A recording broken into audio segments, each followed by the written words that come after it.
Hello, this is the video for the code for an alphanumeric keypad entry.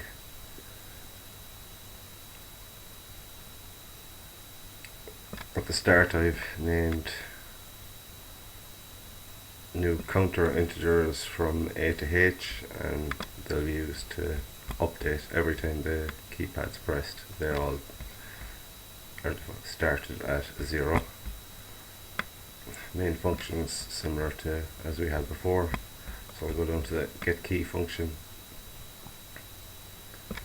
Okay, there's a character type test integer called rotate, initialized at 0. The rotate will be used to decide whether we're in the loop or not in the loop. Test will be used to output to get key, so that'll take in the value.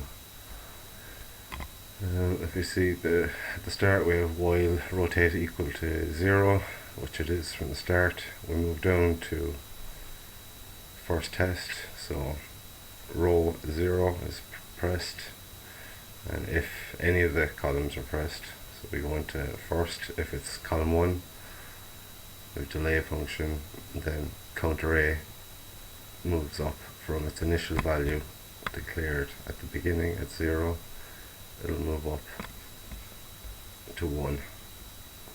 If it's not pressed any more times, then you can see if counter A equals 1, test equals 1, and it'll move down right through.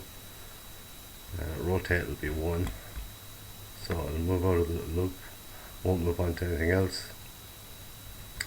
And get key takes in 1, clears screen, and writes 1 to the LCD. If it's pressed again, because we're still in the original get key loop, rotate's been reset, goes into the loop, tests. If it tests clear, goes through again, counter A will move up 1, and A will actually be outputted because counter A is equal to 2 now. So we'll go back up and we'll end up writing data A to the screen. Now if one of the others, for instance, will say row 0 C3 is hit, the test has failed here, failed above, and finally we'll get down to here.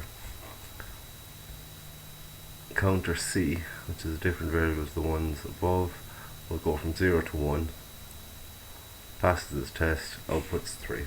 So I'm just going to show this code in action.